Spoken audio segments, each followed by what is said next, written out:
"You'll never be as good as your sister," my mom said, but watch how I made them swallow those words. The words sliced through the air like a blade. "You'll never be as good as your sister."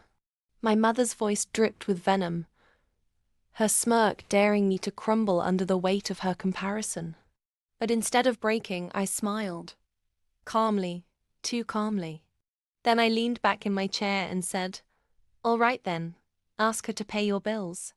The room froze.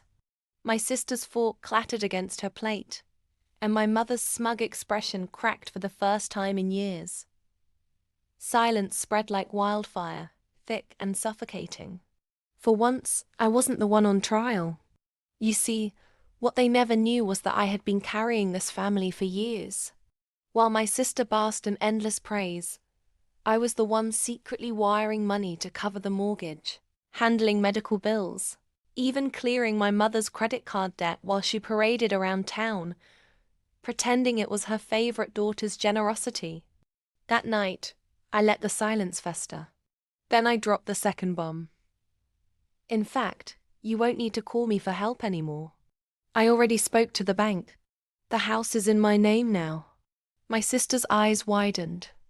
My mother's jaw nearly hit the floor. Turns out, every payment I made had been strategically recorded, every receipt neatly filed, every wire traceable. While they thought they were draining me dry, I was building ownership brick by brick, payment by payment. "But that's my house," my mother stammered. "Correction," I replied, sliding the official deed across the table. "It was your house. Now, it's mine. And if I'm never going to be as good as my sister, then you'll have no problem leaning on her generosity, right?" The silence shattered into chaos.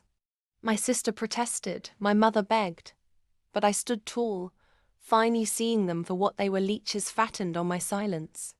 And here's the twist they never saw coming. I didn't kick them out. Not right away. Instead, I charged them rent. My mother had to pay me every month to keep living in the house she once lorded over me. The very house she mocked me in became the ultimate reminder of who really held the power. As weeks turned into months, the bitterness in her tone softened. The sneers vanished. And the endless comparisons. Gone. Because every time she looked at me, she didn't see the lesser daughter. She saw her landlord. And that, my friends, is how I turned insult into empire.